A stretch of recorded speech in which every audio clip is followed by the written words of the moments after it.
جب خندق کی جنگ میں صحابہ نے خندق کھودی تو وہ 30 فٹ چوڑی تھی، 30 فٹ، اور وہ 22 فٹ گہری تھی، 22 فٹ۔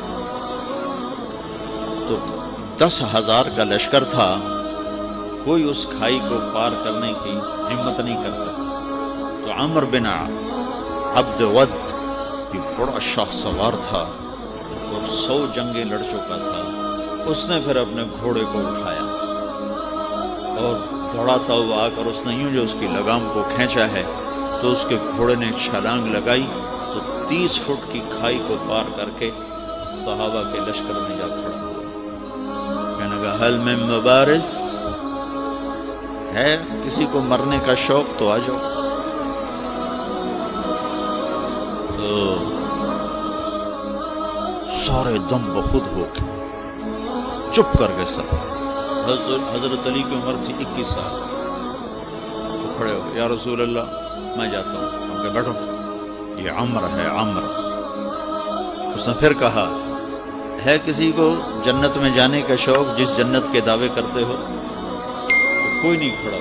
حضرت علی کھڑے ہو، یا رسول اللہ میں جاتا ہوں۔ ہم نے کہا بیٹھو، یہ عمر ہے، عمر۔ پھر تیسری دفعہ اس نے کہا کدھر گئے تمہارے جنت کے شوق؟ تو پھر حضرت علی کھڑے ہو کہ یا رسول اللہ مجھے بھیجیں۔ کہ یہ عمر ہے، کہ عمر ہے تو کیا ہے، مجھے بھیجیں تو صحیح۔ تو اچھا کہا جاؤ، پھر ان کے لیے دعا کی۔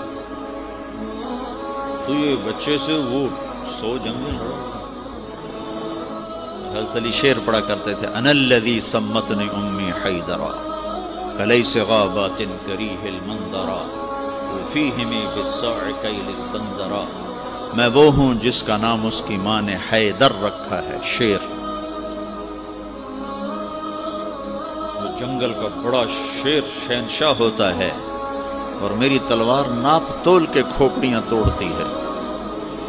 تو جب وہ آئے نا تو اس نے پہچانا نہیں، کہنے لگا کون ہو؟ کہا علی بن عبد مناف، پچھلے کنی بن ابی طالب کو بھتیجے، تو کہاں سے آ گیا؟ میں نہیں تمہیں قتل کرنا چاہتا۔ وہ اتنا مطمئن تھا، میں نہیں تمہیں قتل کرنا چاہتا۔ چاچا میں تو تمہیں قتل کرنا چاہتا ہوں۔ اس کو اتنا غصہ آیا، اس نے گھوڑے سے چھلانگ لگائی، وہ علی پہ ایسا جارحانہ حملہ کیا کہ علی کو پیچھے دھکیل دیا۔ تو غبار اٹھا، دونوں غبار میں چھپ گئے۔ تو اللہ کے نبی نے ہاتھ اٹھایا، یا اللہ علی کی مدد فرما۔ تو اس نے تھوڑی دیر کے بعد اس نے جو وار کیا جو سر پہ لگا حضرت علی کے ترچھا اور کندھے پہ آ کے لگا، کندھا زخمی۔ تو اتنے میں حضرت اللہ کے نبی کی دعا ہوئی، یا اللہ علی کی مدد فرما۔ تو حضرت علی نے بڑھ کے وار کیا، اس نے ڈھال پہ روکا، وہ ڈھال کٹ گئی، سیدھا اس کی کھوپڑی پہ لگا، 2 ٹکڑے ہو کو نیچے گر گیا۔ حسن اور حسین بیمار ہوئے تو اللہ کے نبی خبر لینے آئے، تو دونوں بچے بیمار تھے۔ تو آپ نے کہا فاطمہ سے روزے کی منت ماننا کہ اللہ تعالیٰ بچوں کو شفا دے تو ہم روزے رکھیں گے۔ تو دونوں میاں بیوی نے 3 روزوں کی منت مانی کہ اللہ ہمارے بچوں کو شفا دے تو روزہ رکھیں گے۔ تو اللہ نے ان کو ٹھیک کر دیا۔ تو دونوں میاں بیوی نے روزہ رکھا اور افطاری کا سامان گھر میں نہیں تھا۔ تو ایک یہودی تھا شمعون، حضرت علی اس کے پاس گئے، کہا کوئی مزدوری ہے؟ کوئی مزدوری ہے؟ کہاں ہے؟ یہ اون ہے، یہ صاف کر تمہیں جو دوں گا، کچھ جو دوں۔ تو وہ اون لے کر گھر میں آئے، حضرت فاطمہ کو دی، صاف کیا۔ انہوں نے اس کو دوپہر تک صاف کیا، واپس لے گئے۔ تو اس نے تھوڑے سے جو دے دی، تو انہوں نے پیس کے آٹا بنایا، کھانا بنایا، روٹی بنائی، سالن تو تھا نہیں۔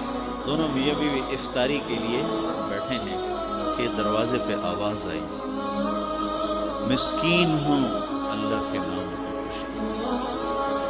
تو دونوں نے ایک دوسرے کو دیکھا، تو آدھی روٹی دے دیتے یا ایک روٹی دے دیتے، ایک خود آدھی آدھی کھا لیتے۔ دونوں روٹیاں اٹھا کے اس کو دے دی اور پانی پہ افطار۔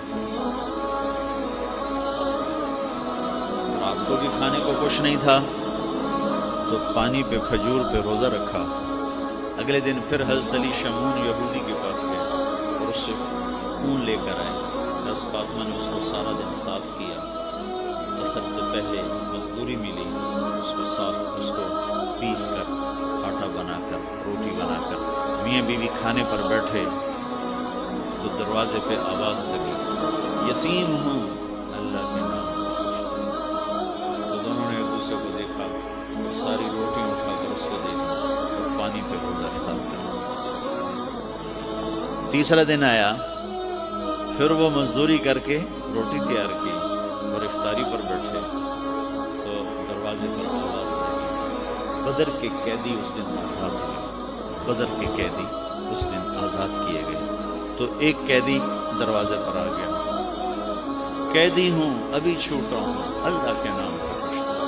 تو دونوں میاں بیوی نے دونوں روٹیاں اٹھا کر اسے دی. 3 دن کے فاقے نے حضرت فاطمہ کو بستر پر گرا دیا اور بیمار ہو گئے. تو اللہ کے نبی حال پوچھنے آئے تو ان کے سینے پر سر رکھ کے رونے لگے بیماری کی شدت سے.